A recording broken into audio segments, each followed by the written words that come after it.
Vamos dar continuidade às nossas aulas, né? A gente estava, na última aula a gente viu alguns conceitos de funções, né? Esses conceitos, né, estão lá no capítulo 4, ou 5, desculpa, capítulo 5, deixa eu até aumentar o zoom aqui. No capítulo 5, certo? Introdução às funções. Aí lá a gente viu, passou por todo esse conceito, né, de função, definição de função, notação de funções, domínio, imagem e funções iguais, né? Aí a gente iniciou nas últimas aulas a tratar de funções constante e função afim, né? Função constante, função identidade, a gente viu, função linear e a função afim e os gráficos, né? Os gráficos e as imagens dessas funções. A gente começou a ver também os coeficientes da função afim, né? A gente só não viu os zeros da função, que basicamente calcular quem é o x, a abscissa, né? Ou seja, o gráfico da função corta o eixo x em qual abscissa, né? Em qual valor numérico. Então está lá na página 108, né? Então vamos lá para 108, só que aqui no PDF não é 108, né? Creio eu, mas vamos colocar aqui 108. Então aqui 108. Aqui já ele vai me trazer para a página 103. Vamos lá para 108.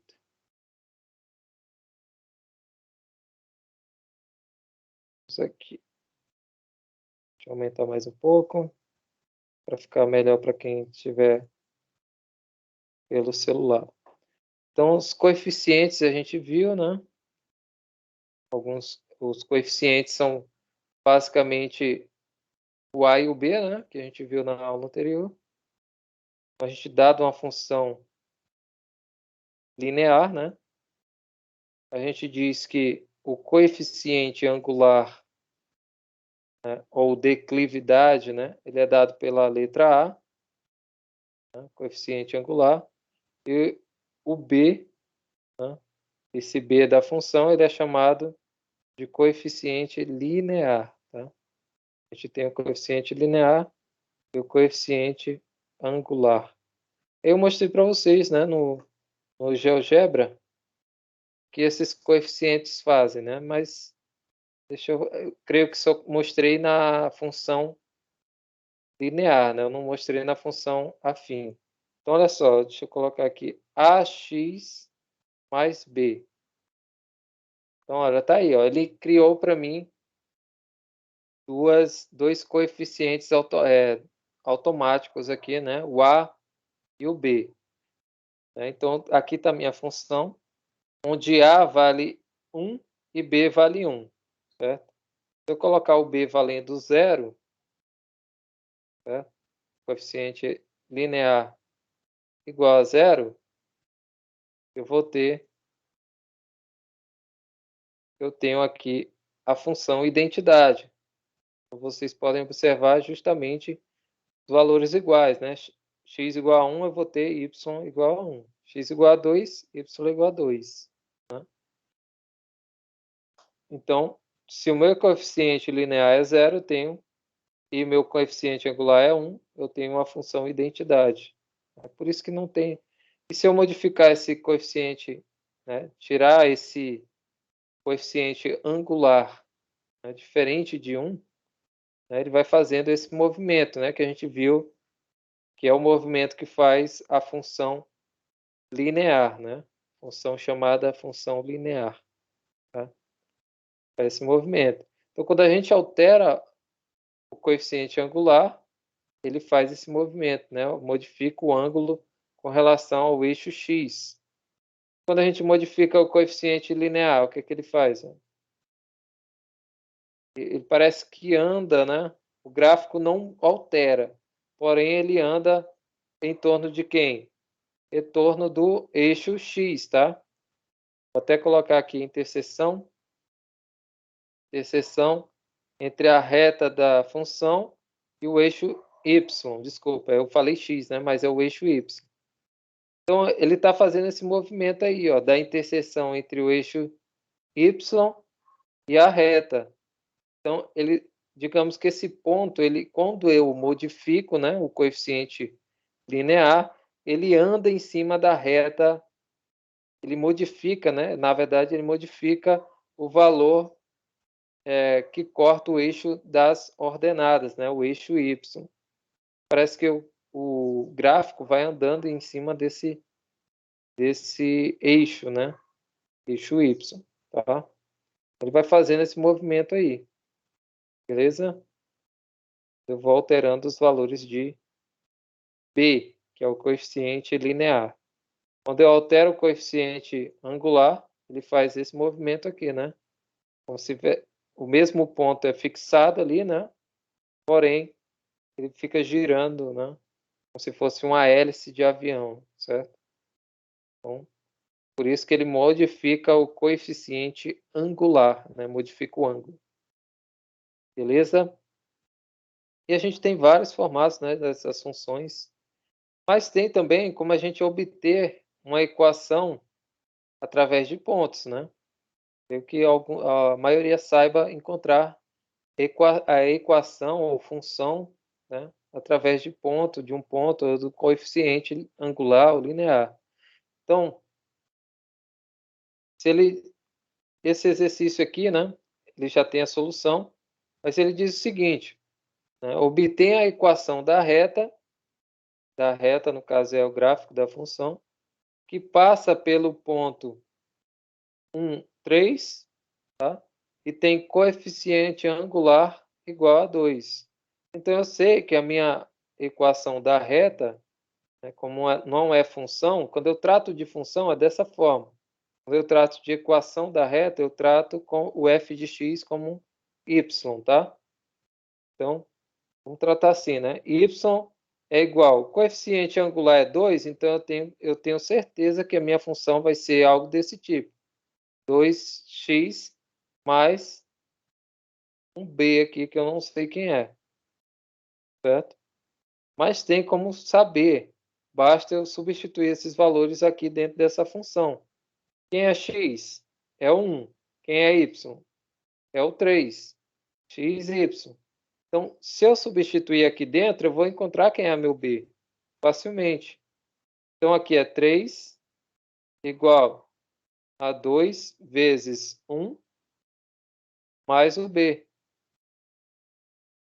certo?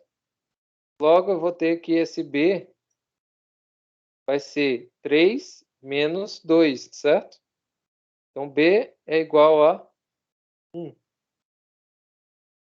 já que eu tenho aqui uma equação do primeiro grau, né? Eu tenho que encontrar apenas quem é b. Então, se aqui é 2 vezes 1 mais b é igual a 3. Então, 2 mais 1 é igual a 3. Só pode ser b igual a 1. Tá?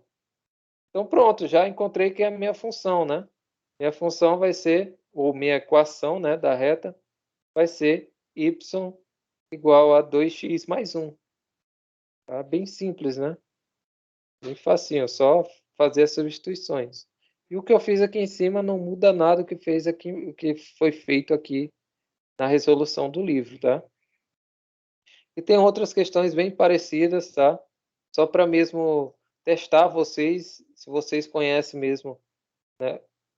Que é uma reta que passa por um ponto e que tem coeficiente linear igual a 4, tá? Então, basicamente isso. Então, você tem aqui o plano cartesiano, né? Você tem aqui o ponto menos 2 e 1. Menos 2 e 1. Ele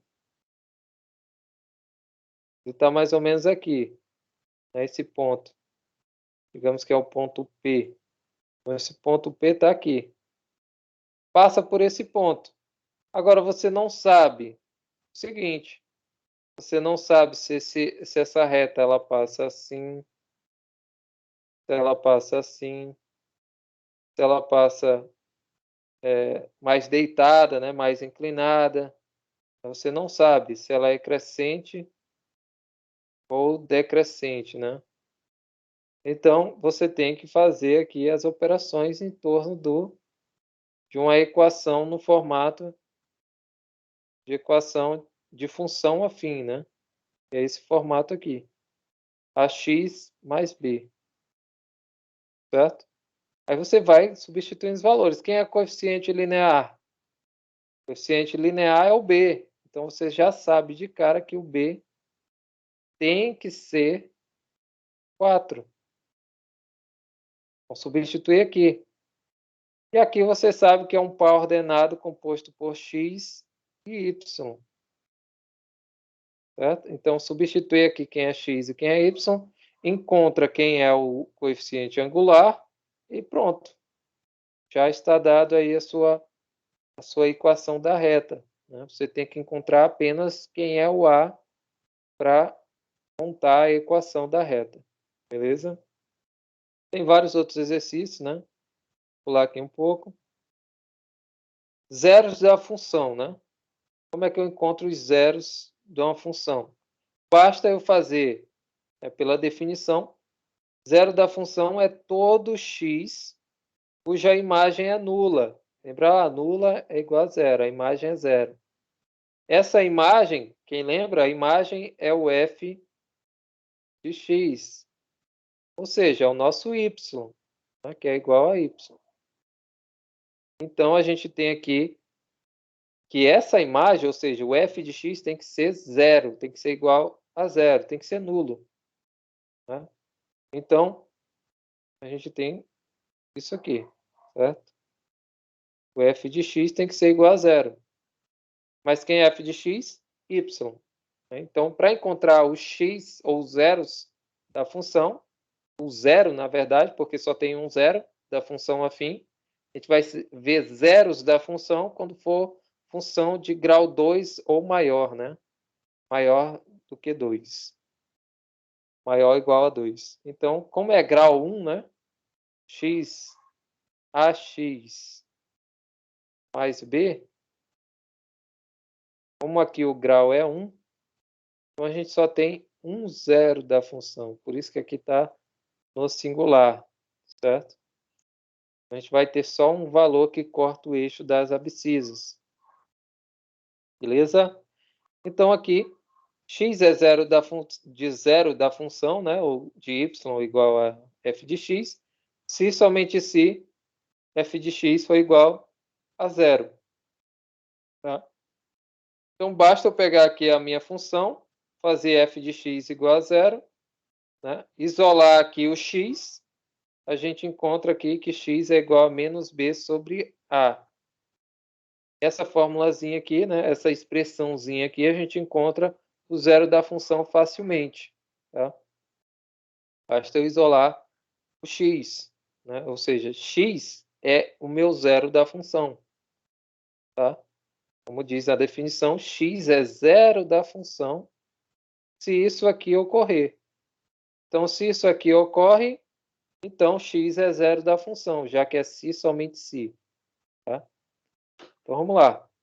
Então, se eu tenho essa expressão aqui, igual a zero, pela definição, pelo teorema anterior, então, coloco aqui o menos b, né, para o outro lado da igualdade, que não é isso, né? A gente sabe muito bem que esse ax mais b, para eu excluir esse mais b, eu tenho que fazer menos b, certo? Só que lá do outro lado, eu tenho que fazer o mesmo que eu fiz aqui. Se eu tenho um zero, eu tenho que colocar o menos b do outro lado também. Que eu fiz aparecer algo que não tinha. Então, se aparecer um menos b aqui desse lado, tem que aparecer um menos b aqui desse lado também. Tá? Então, é isso que a gente faz algebricamente, né? As operações algébricas. Ou numéricas também, né? Dependendo aí do que você for fazer de cálculos, né? Para simplificar os seus cálculos. Dá para fazer também na aritmética. Então, isso aqui vai zerar, né? Mais b menos b é zero. E eu tenho aqui que ax é igual a menos b, né? Aí aqui, para chegar a esse resultado, basta eu dividir aqui por a e aqui por a também, né? Eu faço de um lado, eu faço do outro. Dividindo a por a é 1. 1 vezes x, x. E aqui do outro lado fica justamente o que a gente queria. que é o x igual a menos b sobre a. Beleza? Aí, se vocês lembrarem, a gente vai ver mais na frente, é justamente como a gente encontra o x do vértice, né, da função, em função quadrática. Mas vamos lá, vamos seguir aqui. Então, dado uma função aqui, um exemplo, né? Dada essa função 2x menos 1, quem vai ser o zero da função? O zero da função é dado por x igual a menos b sobre a, certo? Só que nessa função aí, quem é o b e quem é o a? O b é menos 1, então é menos da expressão menos 1. Não pode esquecer que esse menos aqui, ele vem junto com o 1, tá? Ele é o menos do 1, ele não é menos da função. Ele é menos do 1, tá? Então, menos 1 vem para cá. E esse menos aqui é da expressão. Menos 1 sobre a, que é o 2, né? Lembrando que o a é sempre o que está na frente do x aqui, no caso da função linear, tá? Função afim, desculpa. Função afim, que é o coeficiente angular. Então, a gente tem menos vezes menos é mais. Então, mais 1 aqui em cima, dividido por 2. Então, é 1 meio. Tá? Aí, o que quer dizer isso, professor? Quer dizer isso aqui, ó, que o gráfico vai cortar justamente na abscissa 1 meio, né? E coordenada 1 meio, 0. Então, a abscissa aqui é 1 meio. Então, o gráfico corta nesse ponto aí a reta x, né? A reta das abscissas, tá? Bem simples, né? De entender, né?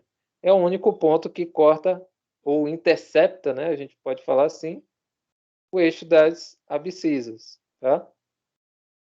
Que tem vários exercícios, né? Esse exercício aqui é bem interessante. Eu acho que eu botei ele na lista de exercícios. Um bem parecido, talvez eu até tenha modificado algumas coisas. Né? Um pequeno avião a jato gasta 7 horas a menos que um avião a hélice. Isso aqui é antigo, né? Porque aqui, se vocês perceberem, ainda está utilizando aqui cruzeiro, né? Moeda cruzeiro, né? Nem real. Tanto é que esse livro é antigo, né? De antes de 1992, né? Que foi aplicado o Plano Real. Não, 94. Aí ficou ruim de memória. Mas, se eu não me engano, foi em 92 ou 94. Um desses 2 anos aí foi aplicado o Plano Real. Né? Creio que fez já em 94. Foi quando... Não, 98. Deixa para lá. Isso aí já é outro assunto. Vamos para a matemática. Ruim de memória demais para essa parte histórica, né? Vamos lá. Aqui tem alguns exercícios mais contextualizados, digamos assim, né? Então, vocês podem ir respondendo, tá? Não precisa esperar eu trazer essas questões aqui para vocês, tá? Mas são questões bem interessantes para resolver, beleza? Função crescente ou decrescente. O que que faz uma função ser crescente ou decrescente? Vamos lá. A função afim, no caso aqui, como a gente está tratando só de função afim, ela vai ser crescente quando a gente tem uma função que é uma aplicação de A em B, né? Essa função y igual a f de x.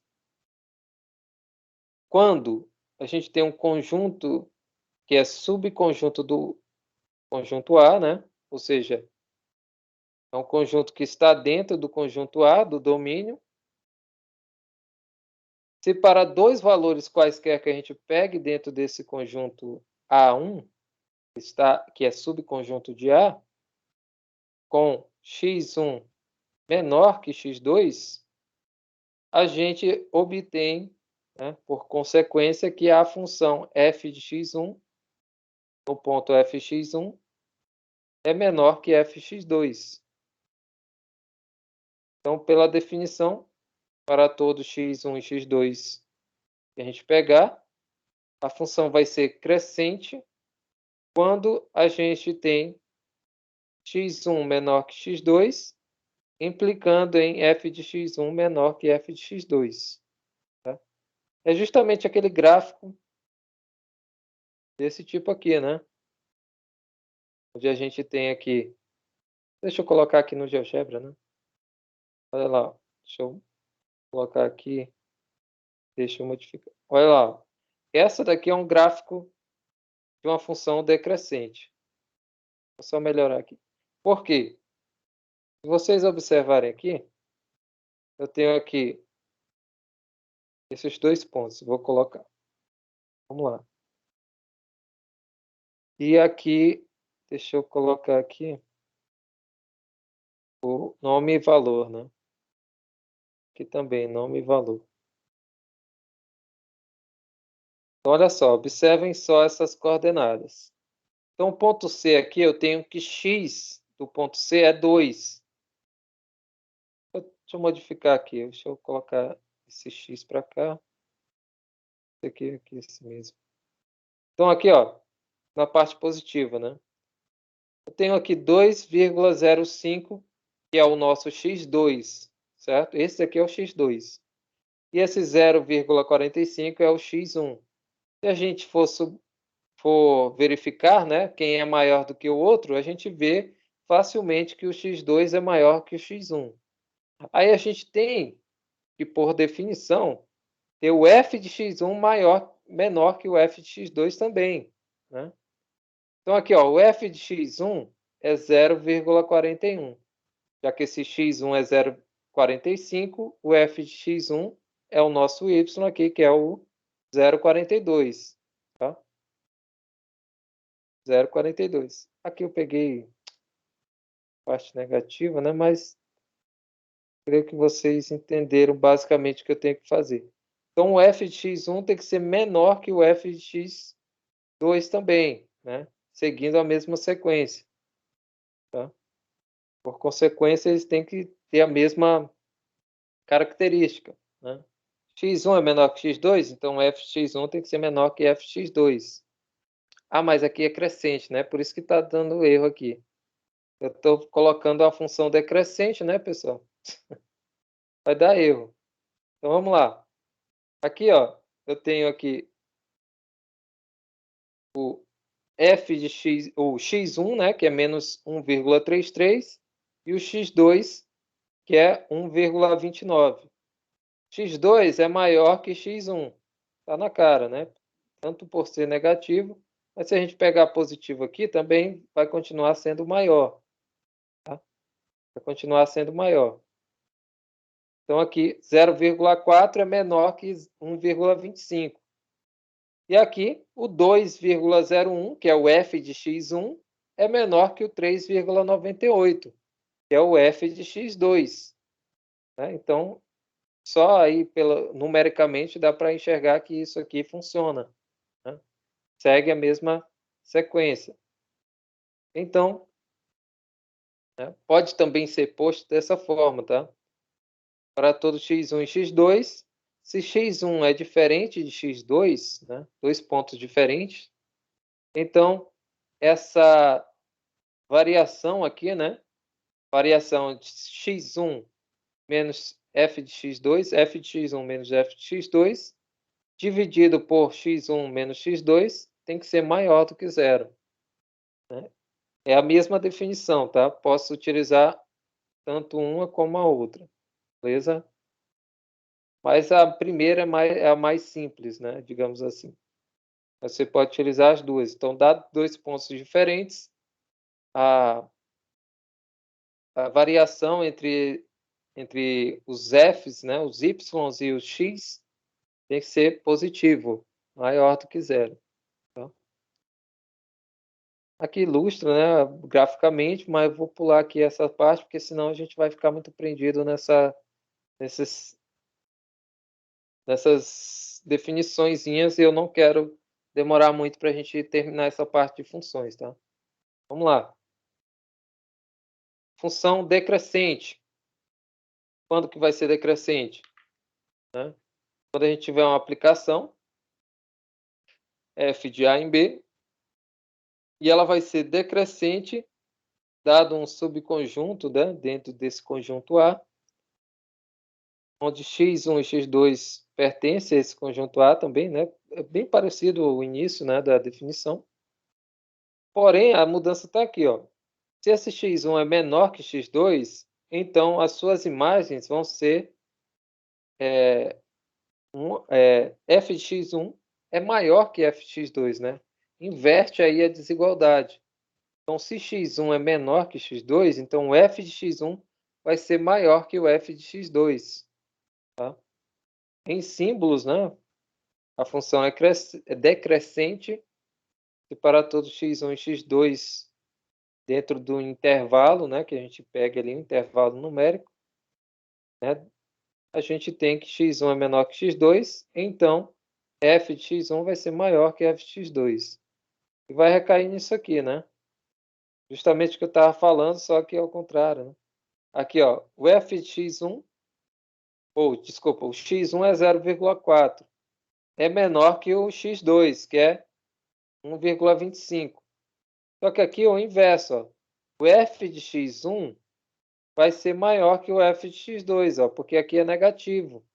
Então, aqui dá para ver claramente que 0,27 é maior que 1,56. É ao contrário, né? Olha aqui, ó, 0,4 é menor que 0,25. E 0,27, ou 1,25, e 0,27 é maior que menos 1,53. Né? Mesmo eu modificando aqui esses x1, x2 aí, ó, sempre vai manter a mesma definição, tá? Então, não vai alterar em nada a definição. Então, verificamos aí que realmente pode ser colocado dessa forma. Tá? E o mesmo também pode ser colocado como para todo x1 e x2. Esse x1 diferente x2, né, dois pontos diferentes. Então, a gente vai ter que essa variação entre os f de x1 e x2, né? fx1 menos fx2, dividido por x1 menos x2, vai ser menor que zero. Ao contrário do crescente, né? O crescente tinha que ser maior do que zero. Certo? Aqui, decrescente tem que ser menor. Opa, passei aqui. Tem que ser menor do que zero. Beleza? Basicamente é o mesmo, né? Só que altera aí a desigualdade apenas. Vamos lá. Então, aqui, vocês vão identificar facilmente quando uma função é decrescente apenas pelo coeficiente angular. Tá? Então, essa função é decrescente porque o coeficiente angular ele é negativo. Tá? Então, se o coeficiente angular for negativo, a gente tem a função decrescente. Se for positivo, a função crescente. Né? Nesse caso aqui é um gráfico de uma função modular. Não sei por que está aqui, mas a gente vai pular um pouquinho aqui. Acréscimo e decréscimo eu também vou pular, tá? Não vou cobrar de vocês. Porém, quem tiver interesse aí, dá uma olhadinha.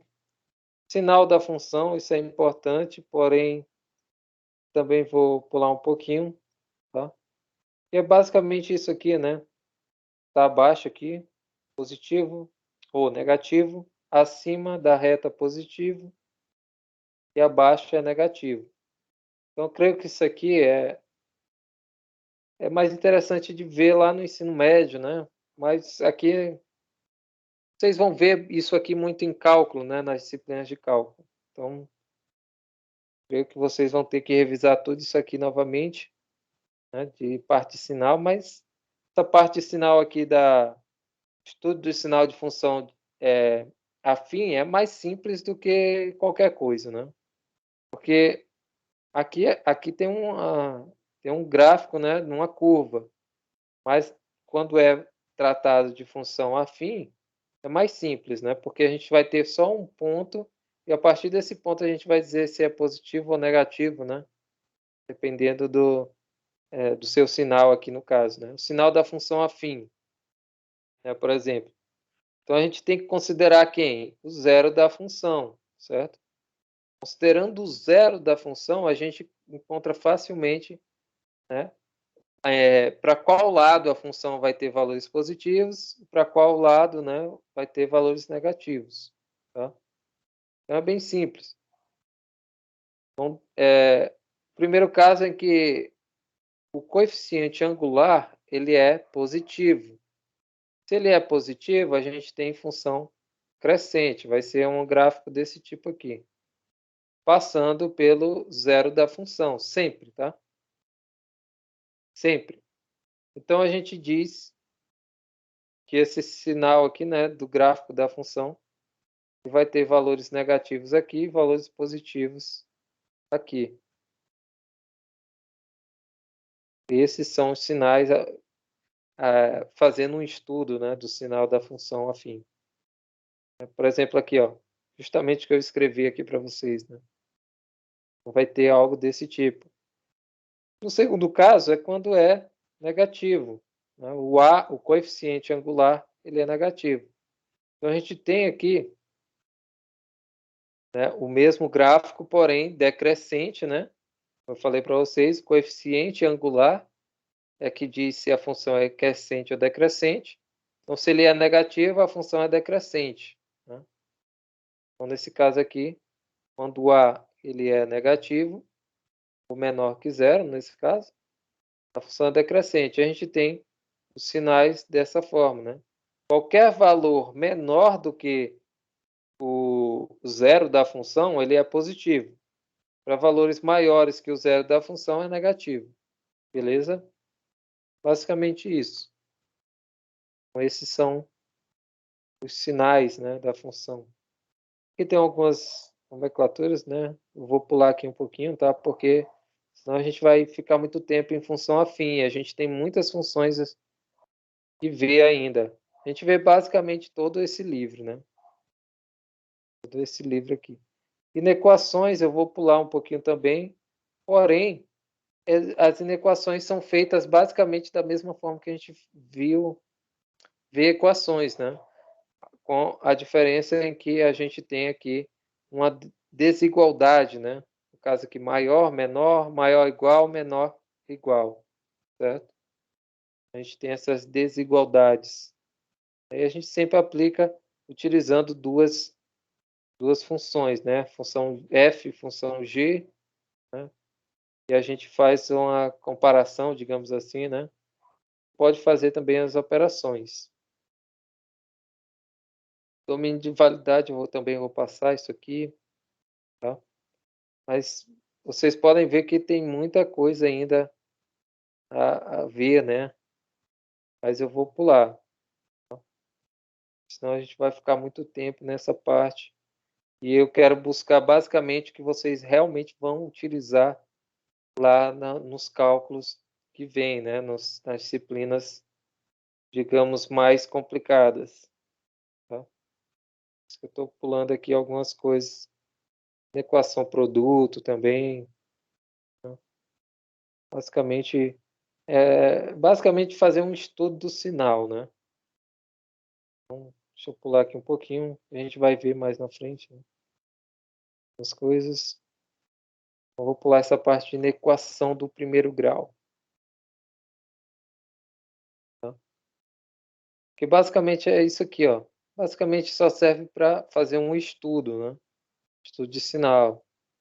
Tá? Estudo do domínio, na verdade, né? Onde está o domínio da função. Vamos lá, função quadrática, que essa daqui é mais interessante, né? Função quadrática. Deixa eu ver o tempo. Acho que dá para a gente ver bastante coisa. Então, vamos lá. Terminamos a função afim e vamos para a função quadrática. Então, a definição dela é uma aplicação, né? Já que é uma função, é uma aplicação de R em R. Então, a gente dá o nome de função quadrática ou função do segundo grau, né? Quando associa cada x do domínio ao elemento ax ao quadrado mais bx mais c pertencente ao contradomínio. Né? E lembrando que essa expressão aqui, né, a gente vê muito lá no ensino fundamental, que é para aplicar o Bhaskara, né, o teorema de Bhaskara, né, essa expressão. Mas aqui a gente trata como função utilizando a mesma expressão, né? A gente tem coeficiente A, B e C, beleza? Então, esses coeficientes A, B e C também eles vão modificando a função, né? O comportamento da função. Lembrando que esses A, B e C são números reais, tá? E esse A tem que ser diferente de zero. E se ele for igual a zero, isso aqui vai embora. Sobra o que para a gente? A função linear. Né? Função linear. Então, não pode ser zero. Então, vamos lá. Aqui eu creio que vocês já saibam identificar quais são os coeficientes, né? Eu vou até pular isso aqui. Mas aqui a gente sempre sabe que tem um aqui na frente. Aqui é o menos 3. Né? E aqui é o mais 2. Então, a gente tem aqui que o A é 1, B é menos 3 e o C é 2. Né? Tem segredo isso aí de encontrar os coeficientes. Né? Aqui a gente tem três funções incompletas. Né? Aqui falta o B, aqui falta o C e aqui falta o B e o C, né? Os coeficientes B e C. Então, quando eles não aparecem, é porque eles são zero, tá? Então, se aqui está faltando mais B, né? Bx mais C, certo? É porque esses coeficientes são zeros, são nulos. Aqui também, né? Falta o coeficiente C, então ele só pode ser zero. E aqui falta o coeficiente B, né? Mas aqui eu vou colocar aqui do lado, mais bx. Né? Se ele não aparecem, é porque eles são iguais a zero, os coeficientes. Tá? Beleza? E a gente chama essas funções de funções incompletas, né? Ou equações incompletas, né? Quando forem tratadas como equações. E são mais simples de resolver, né? Comparada a essas outras aqui para encontrar os zeros da função, que a gente vai ver mais à frente. Então, o gráfico, né, da função quadrática é uma parábola. Tá? A gente chama de parábola. Beleza? Que é esse formato aqui, onde a gente tem um vértice, né? A gente vai falar disso mais na frente, e uma concavidade. Concavidade é isso aqui, é essa abertura, né? Essa abertura que aparece aqui em cima. Então, isso aqui é concavidade, isso aqui é o vértice. Então, esse gráfico aqui é o gráfico dessa função y igual a x ao quadrado menos 1. Aí, como eu falei para vocês, para montar esse gráfico da função, basta eu encontrar quem são minhas coordenadas, né? Para montar esse gráfico em vermelho. Então, minhas coordenadas são dadas por x, y, né? Sempre nessa ordem, os pontos das coordenadas. Então, aqui, esse ponto aqui vai ser menos 3 e 8. Menos 3 e 8 está aqui, ó. Menos 3 e 8. Aí a gente tem os outros pontos, né? Aqui, ó, 0 e menos 1. 0 e menos 1 está aqui, ó. 0 e menos 1 é justamente o nosso vértice. 1 e 0 está aqui, ó. Então a gente vai construindo na sequência que vão aparecendo esses pontos. E se vocês observarem, deixa eu até abrir um novo aqui. Vocês observarem aqui, ó, x ao quadrado mais 1. Opa, acabei colocando como coeficiente, né? Deixa eu só voltar aqui. Abrir um novo. E abrir aqui a janela de álgebra. Vamos lá. Então aqui, x ao quadrado, tem que passar para o lado, tá? Mais 1. Não sei por que está indo para baixo. Vou apagar aqui. X ao quadrado. Mais... Vamos lá. Tá aí, ó. Ah, porque eu estava apertando Shift menos. Shift menos ele coloca como índice subscrito, né? Como subscrito. Então aqui, x ao quadrado, mas lá a função era menos 1, né? Menos 1. Tá aí. Esse é o nosso gráfico da função. Então vocês vão observar que esses pontos realmente aparecem aqui, ó. Eles realmente aparecem aqui. Deixa eu tirar esse ponto aqui. Esse ponto aqui é o menos 3 e 8, né? Ele está bem aqui, ó. Menos 3 e 8. 8 na ordenada, menos 3 na abscissa. E tem vários outros pontos, né, que vão aparecendo aí. Aqui o ponto menos 1 e 0, 0 e menos 1, 1 e 0, né? Aqui aparece o 2 e 3, né? E vão aparecendo outros números. Aqui, menos 2 e 3, certo? Então, essa sequência de pontos, elas têm que ser interligadas, né? Quando eu vou encontrando cada ponto, eu vou interligando esses pontos, formando essa parábola aqui, tá? Aqui é a mesma coisa. Se vocês observarem, ó, o coeficiente aqui ele é negativo, então a concavidade é voltada para baixo, né? A abertura aqui é para baixo, tá? E o vértice aqui fica aqui em cima, né?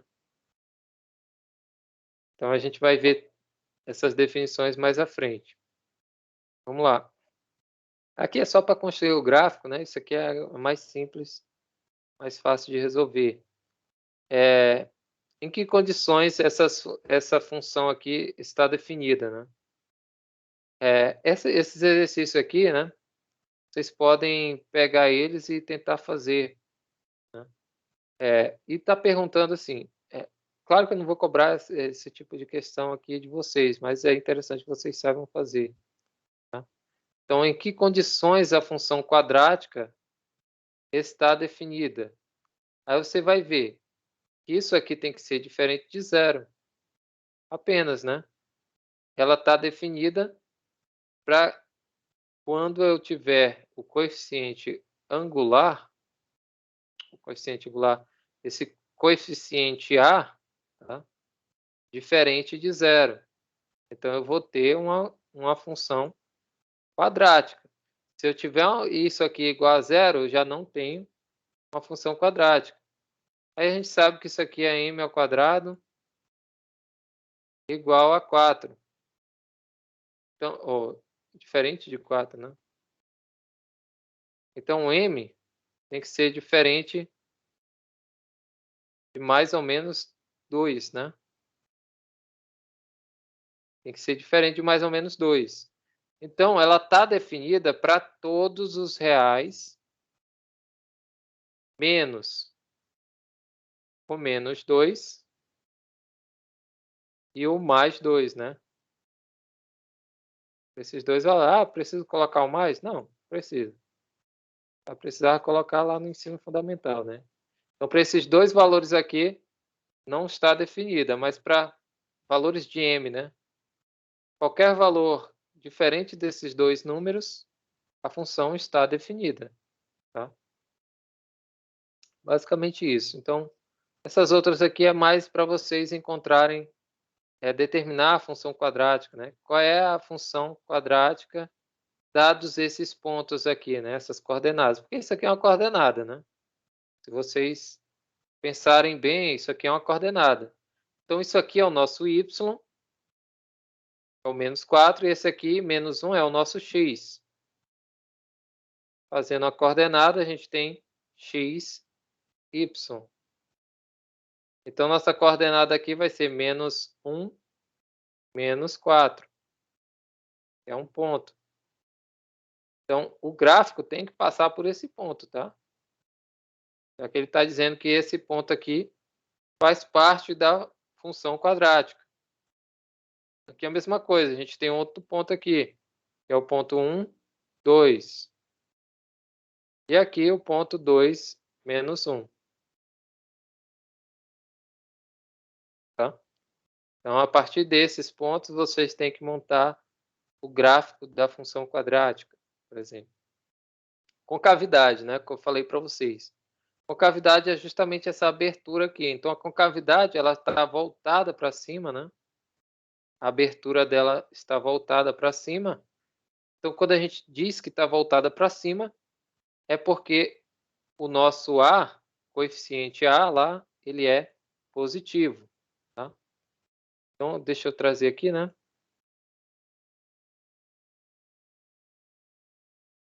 Vou colocar aqui para a gente...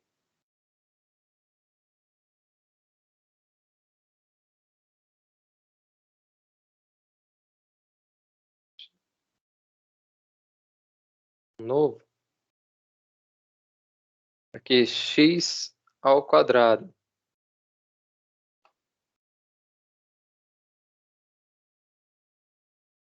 Opa, deu tilt aqui, não está querendo... Deixa eu recarregar aqui. Pronto. Estava com problema aqui. X ao quadrado. Olha lá, ó, concavidade voltada para cima. Agora, quando eu coloco menos x ao quadrado, concavidade voltada para baixo. Função g aqui, menos x ao quadrado. Então, esse a aqui sempre posso modificar ele. E o que que ele muda no comportamento do gráfico? Justamente a concavidade, se está voltada para cima ou para baixo. Mas se eu colocar assim, ax ao quadrado mais bx mais c, que é o formato da nossa função, né? E der um enter, olha lá o que aparece. Ó. Aparece aqui os controles deslizantes de cada um dos coeficientes e aqui a nossa função no modelo original, né? Na forma geral da função quadrática. Então, aqui estão todos iguais a 1, né? Os nossos coeficientes. Mas se eu modificar aqui e deixar negativo, olha o que acontece lá. Ó. O gráfico. Vou movimentando aqui só o coeficiente A. Então, o coeficiente A ele faz esse movimento aí. Ó. Ou ele deixa a concavidade voltada para baixo ou para cima. Se eu modificar o B, o que acontece? Olha o que o B faz. Ele vai fazendo esse movimento aí. Se vocês observarem, o ponto 1 lá, ó, ainda faz parte, o ponto 1 ordenada 1, ainda faz parte do gráfico, né? 0 e 1 lá, ó. Então ele não vai alterar. Então o que está alterando o B? Ele está alterando justamente o vértice da função, né? A localização do vértice. Vai modificando aí o vértice da função. E o C, como eu falei, como ele é coeficiente linear, ele vai andando, né? Ele mantém o gráfico e ele vai alterando aqui a interseção com o eixo Y. Olha lá, o eixo Y sempre vai alternando. Então, esse C, de cara eu já sei que é esse valor aqui, que está em cima do eixo Y, que intercepta a curva da parábola. Tá? Então, esse ponto aí que é o nosso C. Olha lá, vou deixar no 3. C igual a 3, na função aqui. Ó. E deixar aqui o y igual a 1. Olha lá, vou deixar igual a 0. Olha, vamos ver o que acontece lá. A igual a 0. Olha o que aconteceu. O que é isso? Uma reta. Então, voltou a ser uma função, vai ser uma função afim, né? Não vai ser uma função quadrática. Então, por isso que esse A tem que ser automaticamente diferente de 0. Tá? Agora é uma função quadrática. Beleza? Vou deixar aqui no 2, aqui, digamos. Conseguisse, né? Pronto. Opa. Então tá aí. Esse gráfico aqui é o gráfico da função quadrática. Aqui o vértice, né? Aí se vocês vierem aqui do lado, aí vocês podem selecionar nesses 3 pontinhos aqui, do lado da função, os pontos especiais. Ele vai mostrar alguns pontos para você. Quais pontos são esses? é o extremo da função. Esse extremo é justamente o vértice, tá? E esse daqui é a interseção da função com o eixo y, né, que eu falei para vocês, com o eixo das ordenadas, que é o ponto 0, 3. Tá lá, ó. Então, conforme eu vou alterando essas informações coeficientes, ele vai alterando também o meu gráfico. Olha lá, ó. Opa! Vocês viram o que apareceu lá? Apareceu mais 2 pontos. Por que não aparece aqueles 2 pontos aqui? Porque ele não está interceptando o eixo X, né? Então, quando ele começa a interceptar o eixo X, aí sim ele tem ali, digamos, a gente fala que são as nossas duas raízes, né, da equação, o ponto A e o ponto D. Tá? Essas são as nossas duas raízes. Quando não intercepta, a gente fala que não tem raízes reais. Quando acontece isso aqui, ó, a gente fala que não tem raízes reais. Tá? Então, vamos lá, a gente vai ver isso aqui, eu vou até passar um pouquinho mais rápido. Tá? Então, aqui, ó, quando o A é negativo, né, o nosso coeficiente A é negativo, a concavidade dela, a abertura é voltada para baixo, certo? Aqui a gente tem a forma canônica também de como expressar essa função aqui, né? Formato geral dela é nessa formato, né? Em forma canônica. Como é que a gente faz isso? Basta utilizar alguns dados, né, que a gente pega para encontrar a fórmula de Bhaskara, tá? Então aqui o que a gente faz para encontrar essa forma canônica? A gente pega aqui, né, a nossa forma padrão da função quadrática, e essa forma padrão a gente divide tudo por A, né? Divide tudo por A aqui, ó. Ou a gente pode fazer melhor, fazendo assim, ó. Esse A eu ponho em evidência. Se eu tirar esse A aqui para fora, colocar esses dois aqui, o restante entre parênteses, eu tenho que colocar aqui um A automaticamente aqui embaixo e aqui embaixo. Por quê? Porque se eu multiplicar de volta, fazer a distributiva aqui, esse A vai desaparecer com esse A daqui, e esse A vai desaparecer com esse A daqui, só vai sobrar o Bx mais C. Mas quando eu faço com ax ao quadrado, ele vai continuar sendo ax ao quadrado. Então, é só para a gente excluir aquele Azinho lá de baixo. E a gente pode fazer o inverso, né? Então, a gente pega o inverso, o fator inverso desse A. Colocando o A em evidência, eu vou ter B sobre A, x, mais C sobre A. Certo? Aí aqui, a gente coloca isso aqui. O que é isso aqui, professor? É zero. A gente soma zero. Isso aqui se chama somar zero. Eu vou somar mais zero. Mas eu quero que esse zero seja um zero específico, para eu poder operar com essas outras expressões. Tá? Então, quem é esse zero aqui? Eu estou somando zero. Esse zero é mais b sobre 4a, ou mais b ao quadrado sobre 4a ao quadrado, menos b ao quadrado sobre 4a ao quadrado. Isso aqui não é zero? Estou somando zero. Só que eu coloquei isso aqui, por quê? Porque a gente pode fazer produtos notáveis aqui dentro. Tá? Então, colocando essa expressãozinha aqui, a gente vai ter, separando em dois aqui, x ao quadrado mais b sobre a, x mais b ao quadrado sobre 4a ao quadrado. Tá? Isso aqui nada mais é do que o quadrado dessa soma aqui. Tá? Então, isso daqui é equivalente a isso aqui, que é o quadrado da soma. E aqui a gente separou, né? O que sobrou, a gente colocou aqui junto, entre parênteses, e a gente pode também fazer operações aqui, né? Já que a gente tem 4a ao quadrado e aqui a, né? Faz o MMC entre esses dois, fica 4A ao quadrado, né? Então, 4A ao quadrado dividido por 4A ao quadrado é 1. Então, fica B ao quadrado. Menos 4A ao quadrado dividido por A, fica 4A. 4A vezes C, 4AC. Por isso que aqui ficou B ao quadrado menos 4AC sobre 4A ao quadrado. Tá? Justamente a gente fez o mesmo denominador, né? Fez a operação lá de subtração com o mesmo denominador.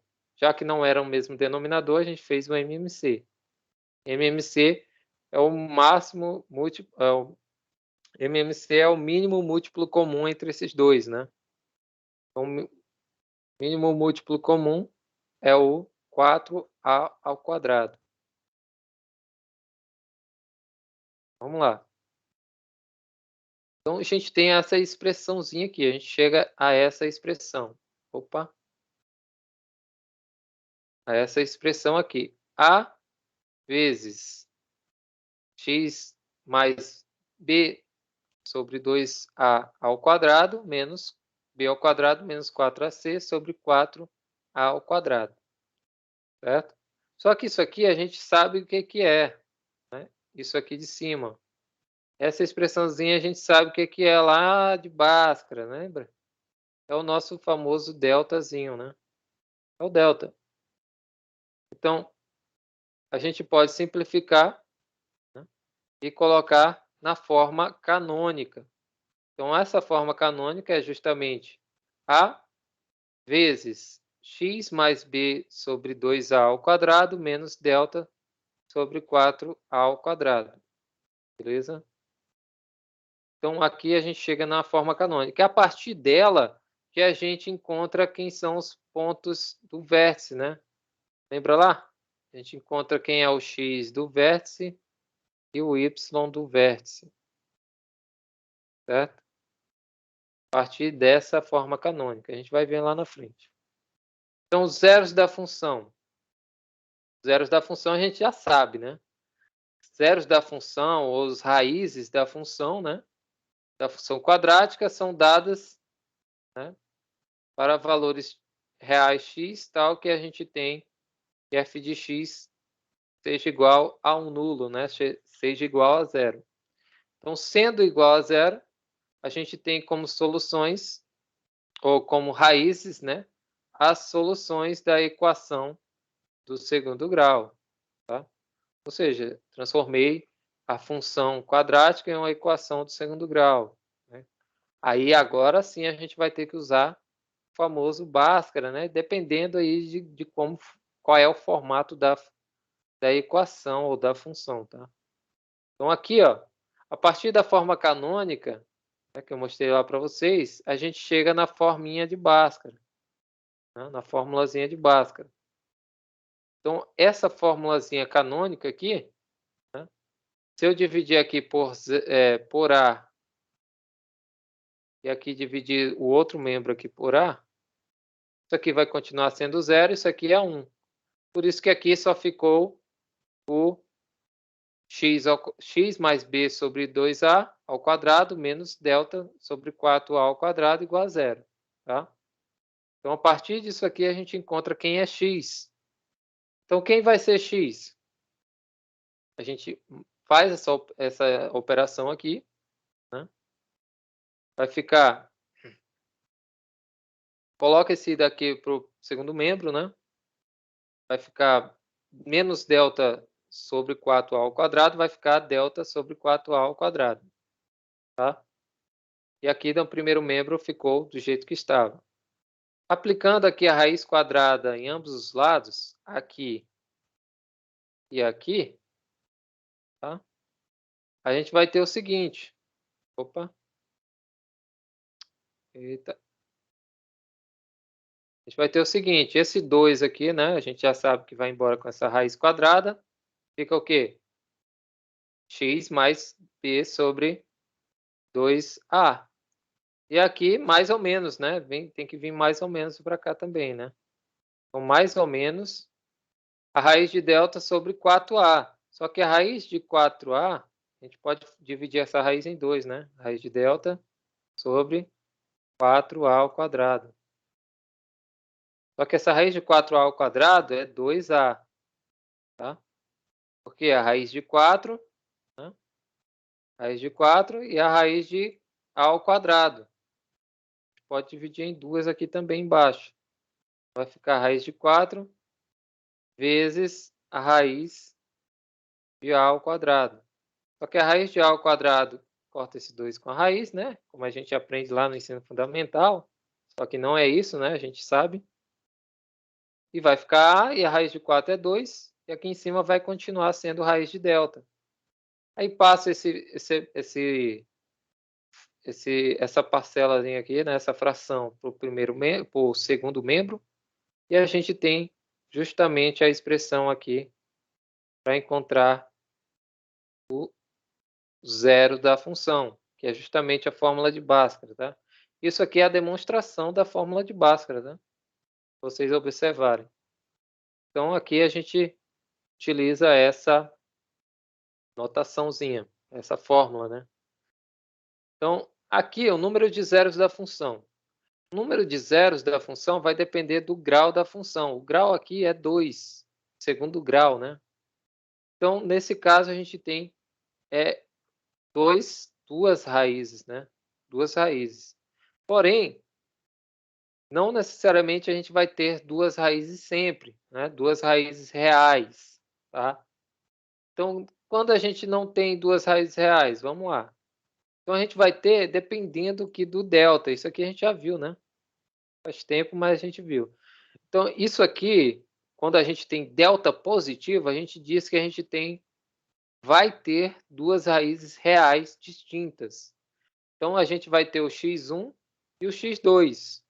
Aqui é a parte positiva da fórmula de Bhaskara e a parte negativa, né?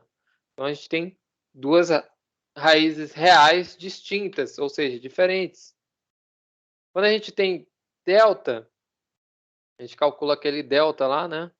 Lembrando que esse delta é b ao quadrado menos 4ac, tá? Para relembrar aí, a gente já esqueceu. Então, b ao quadrado menos 4ac. Então, delta é igual a zero, então a gente diz que tem duas raízes reais iguais. Então, essas raízes reais iguais é dado dessa forma. Menos b sobre 2a. Tá? Então, x1 é igual a x2, e ele é dado como menos b sobre 2a também. Não precisa utilizar a fórmula de Bhaskara. Tá?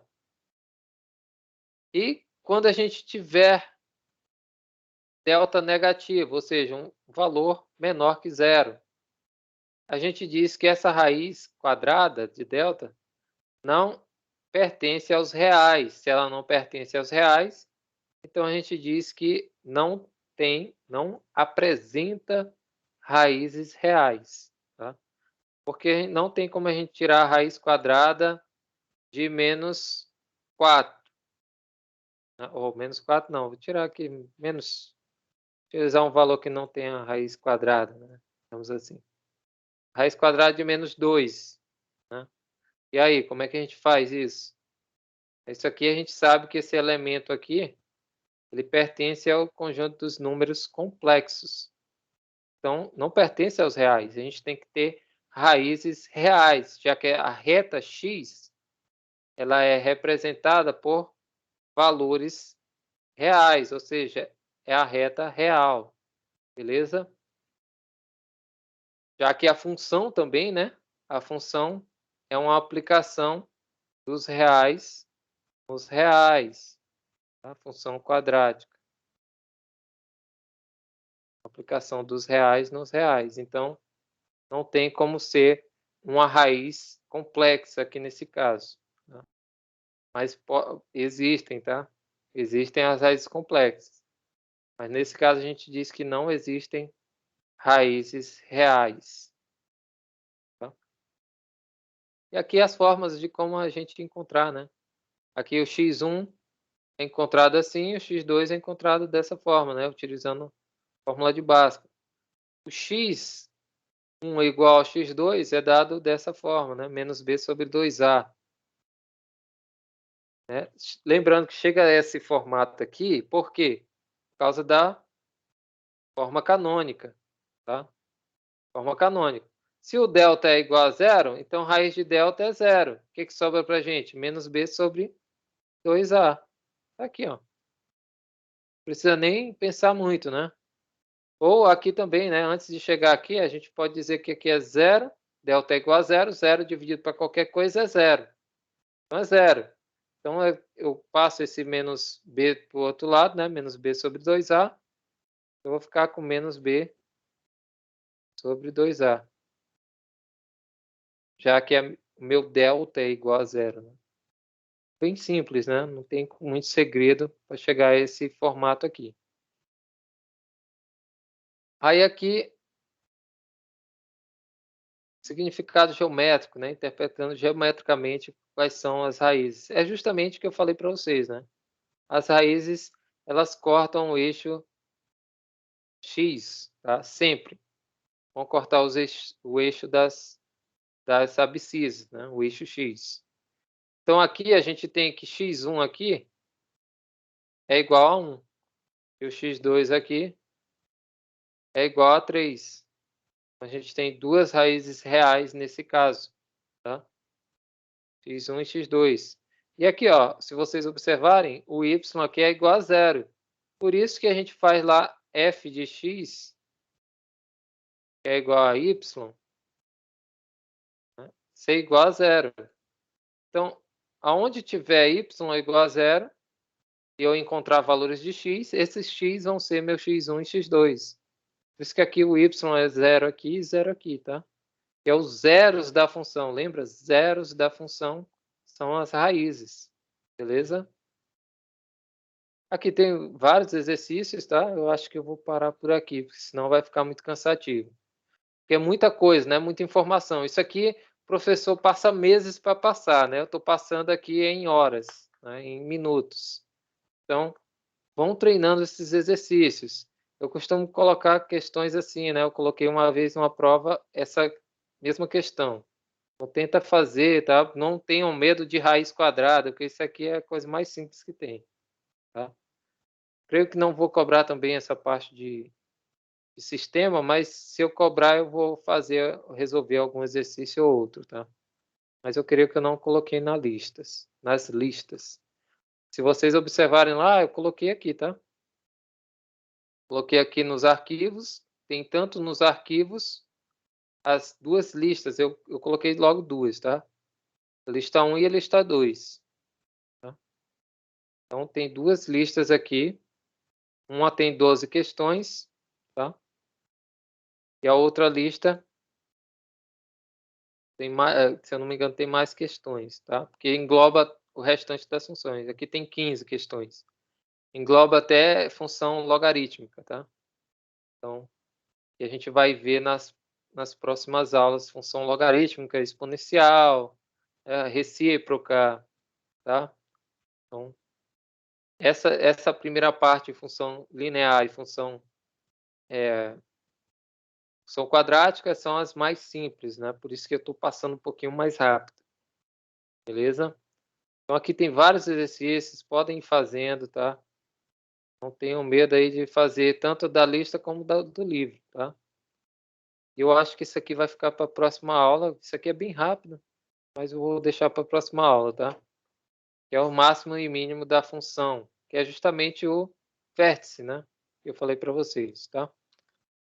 Dúvidas, perguntas? Como eu falei para vocês, eu não gosto de pegar as 2 horas, a não ser que a gente esteja muito atrasado no assunto, tá? Se estiver atrasado, eu até gravo uma aula fora do horário, tá? Para vocês assistirem somente a gravação. E tragam dúvidas, tá? Para a gente tirar logo no início da aula. Porque se deixar para o final fica complicado. Tragam as dúvidas logo no início. Ah, professor, não consegui fazer a questão 2 da lista 1. Tem como explicar? Aí eu explico aqui rapidamente, tá? Para a gente não perder muito tempo. Beleza? Professor, pode perguntar agora aqui para você da lista? Pois é, como eu falei agorinha. tentem me falar logo no início. Porque se deixar para o final, aí já fica cansativo, tá? Mas qual é? Entendi. Pode falar. Qual é a dúvida? A questão da primeira lista lá, a 2 eu até consegui desenrolar, a primeira eu não entendi. É para me substituir lá? Vamos lá. É a questão? Qual é a Questão 1, a questão? primeira questão. Da lista 1, certo? Da lista 1. Vamos lá, deixa eu dar para cá. Deixa eu entrar aqui na sala, nos arquivos. Essa daqui é a mais simples que tem. Porque a questão 1 da lista 1 é basicamente você encontrar o valor numérico da abscissa, né? Não abriu aqui. Vou tentar novamente. Agora há pouco abriu. Deixa eu entrar aqui, né? Deixa eu abrir por aqui. Computador mesmo. Não entendi porque não abriu ali. Vamos lá. Essa questão aqui, né? Bem simples, tá? É só fazer uma leitura rápida aqui da função. Deixa eu abrir aqui novamente. E com a canetinha é melhor. Aí eu vou fazer só um aqui rapidamente, tá? Aí o resto vocês conseguem fazer. Vamos lá. Essa questão aqui, ela está dizendo que eu tenho uma função definida de RR dessa forma. Ou seja, eu tenho que a minha função vai ser 2x quando x for racional. Racional, ele pode ser menos 1/2, né? Pode ser 0,5, certo? Forma decimal e forma fracionária. Isso. Se caso esse x, qualquer valor de x que eu pegue, e ele não seja racional, eu tenho que utilizar esta função. Então, aonde que a função vai ter valor racional? 3. X é igual a 3. 3 é racional? Claro, né? Ele é natural, ele é inteiro e ainda por cima é racional. Então, 3 é racional. Então, eu vou usar 2x. Então, quem é f de 3? É 2 vezes 3, que é igual a 6. Pronto, já fiz. Raiz de 2. Opa, x é igual a raiz de 2. Certo? Raiz de 2, ele pertence aos racionais? Não, ele não pertence aos racionais. Se raiz de 2 não pertence aos racionais, então eu vou utilizar a segunda função, que é x menos 3. Então vai ficar raiz de 2, né? Menos 3. Pronto, já está feito. Agora vocês fazem as outras duas. É mais simples ainda. Claro que essa Eu tava com medo disso, professor, de ser tão simples e, tipo, eu tá colocando coisa em cima de coisa. Meio que eu tinha tentado fazer desse jeito, só que eu tava achando que tava errado. Porque, não, tipo, é é muito isso mesmo. simples só substituir, entendeu? Eu tava achando muito simples substituir, mas... Obrigado, professor. Valeu. É isso aí mesmo. Tá? Claro que são questões bem simples, tá? Eu coloquei aqui bem simples. Essa questão aqui, se vocês observarem, né? É só... Ela inicia aqui, né? A gente não consegue ler gráfico de função, então eu vou só falar desse daqui. Essa daqui ela vem de menos 3 até mais 3. Então, aqui está pedindo o quê? O domínio e a imagem. Então, esse daqui é o domínio. O domínio é x. Está entre menos 3 e 3. Se ele está entre menos 3 e 3, aí esse daqui é o nosso domínio, certo? O domínio está em x, é a reta x, lembra? Então, aqui colocando Não precisava fazer, tipo, x pertencente aos reais, tal que Sim, x... precisa. Preciso, né? Como eu falei, então isso aqui você pode escrever como em formato de conjunto, né? Conjunto do domínio. Então, o conjunto do domínio, ele é dado da seguinte forma. Já que eu sei que o x está entre -3 e 3. Então, é x pertencente aos reais. Né? O x ele pertence aos reais. Tal que esse x está entre é maior ou igual que -3 e menor ou igual que 3. Pronto. Aí o meu domínio. E a imagem, professor? A imagem é os valores que vai que pega do mínimo ao máximo aqui, tá? Então aqui, ó, o mínimo é a reta aqui -1 e o máximo é a reta mais 1 aqui em cima. Então, o meu intervalo está indo de -1 a 1, que é esse daqui, ó. -1 a 1. Então a minha imagem aqui, eu posso escrever como sendo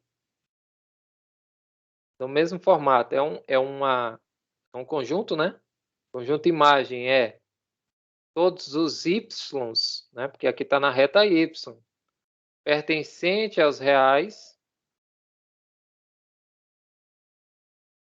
tal que o y é maior ou igual que -1 e menor ou igual que 1.